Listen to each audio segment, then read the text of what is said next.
वैशाख अमावस्या की व्रत कथा। बहुत समय पहले की बात है। धर्मवर्ण नाम के एक ब्राह्मण थे। वह ब्राह्मण बेहद ही धार्मिक प्रवृत्ति के थे।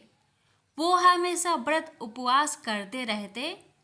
वह ऋषि मुनियों का आदर करते और उनसे ज्ञान ग्रहण करते। एक बार उन्होंने किसी महात्मा के मुख से सुना कि कलयुग में भगवान विष्णु के नाम के स्मरण से ज्यादा पुण्य किसी भी कार्य में नहीं है। अन्य युगों में पुण्य यज्ञ करने से प्राप्त होता था, उससे कहीं अधिक पुण्य फल इस घोर कलयुग में भगवान का नाम सुमिरन करने से मिल जाता है। धर्मवर्ण ने इस बात को आत्मसात कर लिया और सांसारिक जीवन छोड़कर संन्यास लेकर भ्रमण करने लगे। एक दिन घूमते घूमते वह पितृलोक जा पहुंचे। वहां उन्होंने देखा कि उनके पितर बहुत कष्ट में हैं।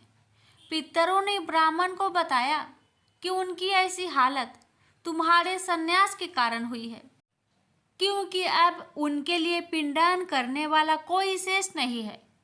अगर तुम वापस जाकर अपने गृहस्थ जीवन की शुरुआत करो, संतान उत्पन्न करो, तो हमें इस कष्ट से राहत प्रदान हो सकती है। इसके साथ ही उन्होंने ये भी बताया कि वैशाख अमावस्या के दिन विधि विधान से पिंडदान करो। पितरों की बात सुनने के बाद धर्मवर्ण ने वचन दिया कि वह उनकी अपेक्षाओं को अवश्य पूर्ण करेंगे। इसके बाद धर्मवर्ण ने अपना सन्यासी जीवन छोड़ दिया और पुनः सांसारिक जीवन को अपना लिया और फिर वैशाख अमावस्या की तिथि को विधि विधान से पिंडदान किया और अपने पितरों को मुक्ति दिलाई। प्रेम से बोलिए विष्णु भगवान की जय। वैशाख अमावस्या के उपाय। वैशाख अमावस्या के दिन घर के ईशान कोण में घी का दीपक जलाए। ध्यान रखें कि ये दीपक सूर्योदय से लेकर सूर्य अस्त तक जलता रहे। माता लक्ष्मी की कृपा पाने के लिए सुबह पीपल के पेड़ में जल अर्पित करें। अमावस्या के दिन घी के दीपक में केसर और लौंग के 2 दाने डालकर जलाने से माता लक्ष्मी को प्रसन्न करने और आर्थिक तंगी दूर करने में मदद मिलती है। अपनी आर्थिक स्थितियों को मजबूत बनाने के लिए इस दिन 108 बार तुलसी की माला से गायत्री मंत्र का जाप करें। शाम के वक्त तिल के तेल का दीपक पीपल के पेड़ के नीचे जलाएं और परिक्रमा भी करें। अपने घर की नकारात्मकता को दूर भगाने के लिए पानी में नमक मिलाकर पोछा लगाएं या साफ सफाई करें। अमावस्या के दिन घर की सुख शांति को बनाए रखने के लिए गाय की सेवा करें। इस दिन भूलकर भी पशुओं को परेशान ना करें। प्यारे भक्तगणों, इन नियमों को श्रद्धापूर्वक करने से आपके घर की सभी कष्ट कट जाएंगे, सभी मनोकामना पूर्ण होगी। प्रेम से बोलिए श्री हरि लक्ष्मी नारायण की जय। हर हर महादेव, माता पार्वती की जय। एक दिन ब्राह्मण परिवार था जिसमें पति पत्नी और उनकी एक छोटी पुत्री थी। उनका जीवन सामान्य चल रहा था। वर्ष बीतते गए और पुत्री भी धीरे धीरे बड़ी होने लगी। बढ़ती आयु के साथ उसमें स्त्रियों के गुण का भी विकास होने लगा था। वह अत्यंत ही सुंदर, सुशील और सर्वगुण संपन्न थी, लेकिन गरीब होने के कारण उसका विवाह नहीं हो पा रहा था। एक दिन उस ब्राह्मण के घर एक साधु महाराज पधारे। ब्राह्मण पुत्री की सेवा से साधु महाराज का मन बहुत प्रसन्न हुआ और उन्होंने कन्या को लंबी उम्र का आशीर्वाद तो दिया, लेकिन यह भी बताया कि उसके हथेली में विधवा योग है। इस बात से चिंतित होकर ब्राह्मण परिवार ने साधु से उपाय पूछा। तब साधु ने कुछ देर विचार करने के पश्चात अपने ध्यान के आधार पर बताया कि कुछ दूरी पर एक गांव में सोना नाम की धोबन जाति की एक महिला अपने बेटे और बहू के साथ रहती है, जो बहुत ही संस्कारों से संपन्न तथा पति परायण और निष्ठावान है। यदि यह कन्या उसकी सेवा करे और इसके विवाह में वह महिला अपनी मांग का सिंदूर लगा दे तो इस कन्या का विधवा योग मिट सकता है। साधु ने यह भी कहा कि वह महिला कहीं आती जाती नहीं। यह बात सुनकर ब्राह्मणी ने अपनी बेटी से धोबिन की सेवा करने की बात कही। अगले दिन कन्या प्रातःकाल उठकर सोना धोबिन के घर चली गई और फिर प्रतिदिन वह धोबिन के घर की साफ सफाई और अन्य सारे कार्य कर अपने घर वापस आ जाती थी। एक दिन सोना धोबिन अपने बहू से पूछती है कि तुम तो सवेरे उठकर सारे काम कर लेती हो और पता भी नहीं चलता। तब बहू ने कहा, माँ जी, मैंने तो सोचा कि आप ही प्रातः उठकर सारे काम खुद ही खत्म कर लेती हैं। मैं तो देर से उठती हूँ। इसके बाद दोनों सास बहू निगरानी करने लगी कि कौन है जो सवेरे ही घर का सारा काम करके चला जाता है। कई दिनों बाद धोबिन ने देखा कि एक कन्या प्रातः घर में आती है और सारे काम करने के बाद चली जाती है। जब वह जाने लगती तो सोना धोबिन उसके पैरों में गिर पड़ी और पूछने लगी कि वह कौन है जो इस प्रकार छुपकर उसके घर में काम करती है। तब कन्या ने साधु द्वारा कही गई सारी बात बताई। सोना धोबिन पति परायण थी, उसमें तेज था, इसलिए वह इस बात के लिए मान गई। सोना धोबिन के पति थोड़े अस्वस्थ थे, इसलिए उसने अपनी बहू से अपने लौट आने तक घर पर ही रहने को कहा। सोना धोबिन ने जैसे ही अपनी मांग का सिंदूर उस कन्या की मांग में लगाया, उसके पति की मृत्यु हो गई। थोड़े समय बाद उसे इस बात का पता चला। वह घर से निर्जल ही चल थी। यह सोचकर कि रास्ते में कहीं पीपल का पेड़ मिलेगा तो उसे भौरी देकर उसकी परिक्रमा करने के बाद ही जल ग्रहण करेगी। उस दिन अमावस्या थी। ब्राह्मण के घर मिले पुए पकवान की जगह उसने ईंट के टुकड़े से 108 बार भौरी देकर पीपल के पेड़ की 108 बार परिक्रमा की और उसके बाद जल ग्रहण किया। ऐसा करते ही उसका पति वापस जीवित हो गया। इसलिए माना जाता है कि इस दिन व्रत और आदि करने से पुण्य फल की प्राप्ति होती है। तुलसी से जुड़ी एक कथा बहुत प्रचलित है। श्रीमद् देवी भागवत पुराण में इनके अवतरण की दिव्य लीला कथा भी बनाई गई है। एक बार शिव ने अपने तेज को समुद्र में फेंक दिया था। उससे एक महातेजस्वी बालक ने जन्म लिया। यह बालक आगे चलकर जलंधर के नाम से पराक्रमी दैत्य राजा बना। इसकी राजधानी का नाम जलंधर नगरी था। दैत्यराज कालनेमी की कन्या वृंदा का विवाह जलंधर से हुआ। जलंधर महाराक्षस था। अपनी सत्ता के मद में चूर उसने माता लक्ष्मी की पाने की कामना से युद्ध किया, परंतु समुद्र से ही उत्पन्न होने के कारण माता लक्ष्मी ने उसे अपने भाई के रूप में स्वीकार किया। वहां से पराजित होकर वह देवी पार्वती को पाने की लालसा से कैलाश पर्वत पर गया। भगवान देवाधिदेव शिव का ही रूप धरकर माता पार्वती के समीप गया, परंतु माँ ने अपने योग बल से उसे तुरंत पहचान लिया तथा वहां से अंतर्ध्यान हो गई। देवी पार्वती ने क्रोध होकर सारा वृत्तांत भगवान विष्णु को सुनाया। जलंधर की पत्नी वृंदा अत्यंत पतिव्रता स्त्री थी। उसी के पतिव्रत धर्म की शक्ति से जलंधर न तो मारा जाता था और न ही पराजित होता था। इसलिए जलंधर का नाश करने के लिए वृंदा के पतिव्रत धर्म को भंग करना बहुत जरूरी था। इसी कारण भगवान विष्णु ऋषि का भेष धारण करके वन में जा पहुंचे, जहां वृंदा अकेली भ्रमण कर रही थी। भगवान के साथ दो मायावी राक्षस भी थे, जिन्हें देखकर वृंदा भयभीत हो गई। ऋषि ने वृंदा के सामने पल में दोनों को भस्म कर दिया। उनकी शक्ति देखकर वृंदा ने कैलाश पर्वत पर महादेव के साथ युद्ध कर रहे अपने पति जलंधर के बारे में पूछा। ऋषि ने अपने माया जाल से दो बानर प्रकट किए। एक बानर के हाथ में जलंधर का सिर था तथा दूसरे के हाथ में धड़। अपने पति की यह दशा देखकर वृंदा मूर्छित होकर गिर पड़ी। होश में आने पर उन्होंने ऋषि रूपी भगवान से विनती की कि वह उसके पति को जीवित करे। भगवान ने अपनी माया से पुनः जालंधर का सिर धड़ से जोड़ दिया, परंतु स्वयं भी वह उसी शरीर में प्रवेश कर गए। वृंदा को इस छल का जरा भी आभास न हुआ।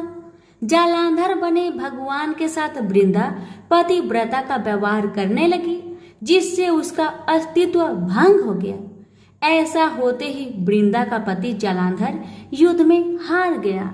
इसी सारी लीला का जब वृंदा को पता चला तो उसने क्रोध होकर भगवान विष्णु को शीला होने का श्राप दे दिया तथा स्वयं सती हो गई। जहाँ वृंदा भस्म हुई वहां तुलसी का पौधा उगा। भगवान विष्णु ने वृंदा से कहा, हे वृंदा, तुम अपने अस्तित्व के कारण मुझे लक्ष्मी से भी अधिक प्रिय हो गई हो। अब तुम तुलसी के रूप में सदा मेरे साथ रहोगी। जो मनुष्य भी मेरे शालिग्राम रूप के साथ तुलसी का विवाह करेगा उसे इस लोक और परलोक में विपुल यश प्राप्त होगा। जिस घर में तुलसी होती है वहां यम के दूत भी असमय नहीं जा सकते। गंगा व नर्मदा के जल में स्नान तथा तुलसी का पूजन बराबर माना जाता है। चाहे मनुष्य कितना भी पापी क्यों न हो, मृत्यु के समय जिसके प्राण मंजरी रहित तुलसी और गंगा जल मुख में रखकर निकल जाते हैं, वह पापों से मुक्त होकर बैकुंठ धाम को प्राप्त होता है।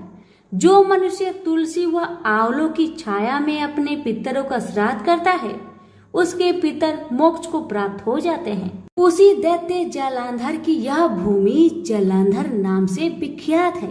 सती वृंदा का मंदिर मोहल्ला कोट किशनचंद में स्थित है। कहते हैं इस स्थान पर एक प्राचीन गुफा थी जो सीधी हरिद्वार तक जाती थी। सच्चे मन से 40 दिन तक सती वृंदा देवी के मंदिर में पूजा करने से सभी मनोरथ पूर्ण होते हैं। तो प्रेम से बोलिए तुलसी मैया की जय। एक बार देवी सत्यभामा ने देवी रुक्मणी से पूछा कि दीदी, क्या आपको मालूम है कि श्री कृष्ण जी बार बार द्रौपदी से मिलने क्यों जाते हैं? कोई अपनी बहन के घर बार बार मिलने थोड़ी ना जाता है। मुझे तो लगता है कि कुछ गड़बड़ है। ऐसा क्या है जो बार बार द्रौपदी के घर जाते हैं? तो देवी रुक्मणी ने कहा, बेकार की बातें मत करो, ये बहन भाई का पवित्र संबंध है। जाओ, जाकर अपना काम करो। ठाकुर जी सब समझ गए और कहीं जाने लगे तो देवी सत्यभामा ने पूछा कि प्रभु, आप कहाँ जा रहे हो? ठाकुर जी ने कहा कि मैं द्रौपदी के घर जा रहा हूँ।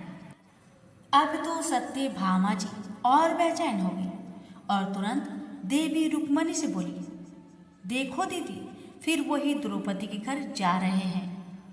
कृष्ण जी ने कहा कि क्या तुम भी हमारे साथ चलोगी? तो सत्यभामा जी फौरन तैयार हो गई और देवी रुक्मणी से बोली कि दीदी, आप भी मेरे साथ चलो और द्रौपदी को ऐसा मजा चखा के आएंगे कि वो जीवन भर याद रखेगी। देवी रुक्मणी भी तैयार हो गई। जब दोनों देवियां द्रौपदी के घर पहुंची तो देखा कि द्रौपदी अपने केस संवार रही थी। जब द्रौपदी केस संवार रही थी तो भगवान श्री कृष्ण ने पूछा, द्रौपदी क्या कर रही हो? तो द्रौपदी बोली, भैया केस सवार के अभी आई। तो भगवान बोले, तुम काहे को केस सवार रही हो? तुम्हारी तो दो दो भाभी आई है, ये तुम्हारे केस सवारेंगी। फिर कृष्ण जी ने देवी सत्यभामा से कहा कि तुम जाओ और द्रौपदी के सिर में तेल लगाओ और देवी रुक्मणी तुम जाकर द्रौपदी की चोटी करो। सत्यभामा जी ने रुक्मणी जी से कहा, बड़ा अच्छा मौका मिला है, ऐसा तेल लगाऊंगी कि इसकी खोपड़ी के एक एक बाल तोड़ के रख दूंगी। और जैसे ही सत्यभामा जी ने द्रौपदी के सिर में तेल लगाना शुरू किया और एक बाल को तोड़ा तो बाल तोड़ते ही आवाज आई, हे कृष्ण। फिर दूसरा बाल तोड़ा, फिर आवाज आई, हे कृष्ण। फिर तीसरा बाल तोड़ा तो फिर आवाज आई, हे कृष्ण। सत्यभामा जी को समझ नहीं आया और देवी रुक्मणी से पूछा, दीदी आखिर ऐसी क्या बात है? द्रौपदी के मस्तक से जो भी बाल तोड़ती हूँ तो कृष्ण का नाम क्यों निकल कर आता है? रुक्मणी जी बोली, मैं तो नहीं जानती। पीछे से भगवान बोले, देवी सत्यभामा, तुम देवी रुक्मणी से पूछ रही थी कि मैं दौड़ दौड़ कर इस द्रौपदी के घर क्यों जाता हूँ, क्योंकि पूरे भूमंडल पर, पूरी पृथ्वी पर कोई संत, कोई साधु, कोई सन्यासी, कोई तपस्वी, कोई साधक, कोई उपासक ऐसा नहीं हुआ जिसने एक दिन में 3.5 करोड़ बार मेरा नाम लिया हो। और द्रौपदी केवल ऐसी है जो एक बार में 3.5 करोड़ बार मेरा नाम लेती है। प्रतिदिन स्नान करती है, इसलिए उसके हर रूम में कृष्ण नजर आता है और इसलिए मैं रोज इसके पास आता हूँ। इसे कहते हैं स्नान, जो देवी द्रौपदी प्रतिदिन किया करती थी। हम जो हर रोज साबुन, शैम्पू और तेल लगाकर अपने तन को स्वच्छ कर लिया, इसको केवल नहाना कहा गया है। स्नान का मतलब यह है, हमारे शरीर में 3.5 करोड़ रोम क्षेत्र है। जब नारायण से पूछा गया ये 3.5 करोड़ रोम क्षेत्र कर्मों के दिए गए हैं, तो नारायण ने कहा, जब मनुष्य 3.5 करोड़ बार भगवान का नाम ले लेता है तब जीवन में एक बार उसका स्नान हो पाता है। इसको कहते हैं स्नान। श्री कृष्ण का नाम तब तक जपते रहिए जब तक 3.5 करोड़ बार भगवान का नाम ना जप ले। जय जय श्री राधे कृष्ण जी। एक बुढ़िया माई थी, मिट्टी के गणेश जी की पूजा करती थी। रोज बनाए रोज गल जाए। एक सेठ का मकान बन रहा था। वो बोली, पत्थर का गणेश बना दो। मिस्त्री बोले, जितने हम तेरा पत्थर का गणेश करेंगे उतने में अपनी दीवार ना चिनेंगे। बुढ़िया बोली, राम करे तुम्हारी दीवार टेढ़ी हो जाए। अब उनकी दीवार टेढ़ी हो गई। वो चीने और ढा देवे, चीने और ढा देवे। इस तरह करते करते शाम हो गई। शाम को सेठ आया। उसने कहा, आज कुछ भी काम नहीं किया। वो कहने लगे, एक बुढ़िया आई थी, वो कह रही थी मेरा पत्थर का गणेश गर दो। हमने नहीं गरा तो उसने कहा तुम्हारी दीवार टेढ़ी हो जाए। तब से दीवार सीधी नहीं बन रही है। बनाते हैं और ढा देते हैं। सेठ ने बुढ़िया को बुलवाई। सेठ ने कहा, हम तेरा सोने का गणेश गढ़ देंगे, हमारी दीवार सीधी कर दो। सेठ ने बुढ़िया को सोने का गणेश गढ़ दिया। सेठ की दीवार सीधी हो गई। जैसे सेठ की दीवार सीधी की, वैसे सबकी करना। कहानी कहने वाले, सुनने वाले, हुक्कार भरने वाले सभी पर अपनी कृपा सदा बनाए रखना। प्रेम से बोलिए गजानंद भगवान की जय। एक लपसी था, एक तपसी था। तपसी हमेशा भगवान की तपस्या में लीन रहता था। लपसी रोजाना 1.25 सेर की लापसी बनाकर भगवान का भोग लगाकर जीम लेता था। एक दिन दोनों लड़ने लगे। तपसी बोला, मैं रोज भगवान की तपस्या करता हूँ इसलिए मैं बड़ा हूँ।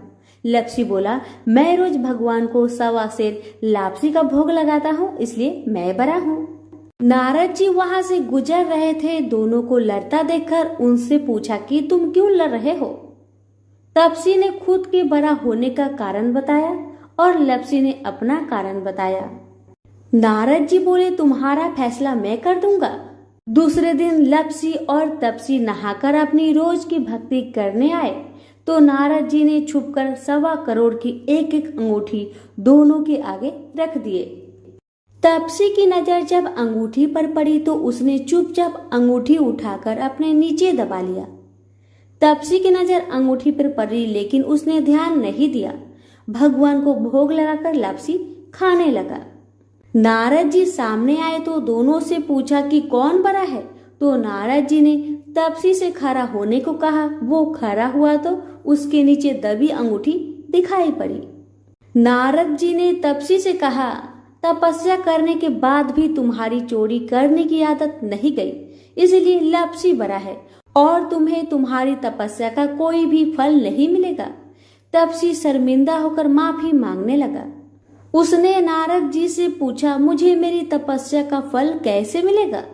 नारद जी ने कहा, यदि कोई गाय और कुत्ते की रोटी नहीं बनाएगा तो फल तुझे मिलेगा। यदि कोई ब्राह्मण को भोजन करवाकर दक्षिणा नहीं देगा तो वह फल तुझे मिलेगा। यदि कोई साड़ी के साथ ब्लाउज नहीं देगा तो फल तुझे मिलेगा। यदि कोई दिए से दिया जलाएगा तो फल तुझे मिलेगा। यदि कोई सारी कहानी सुने लेकिन तुम्हारी कहानी नहीं सुने तो फल तुझे मिलेगा। उसी दिन से हर व्रत कथा कहानी के साथ लपसी तपसी की कहानी भी सुनी और कही जाती है। प्रेम से बोलिए लक्ष्मी नारायण की जय।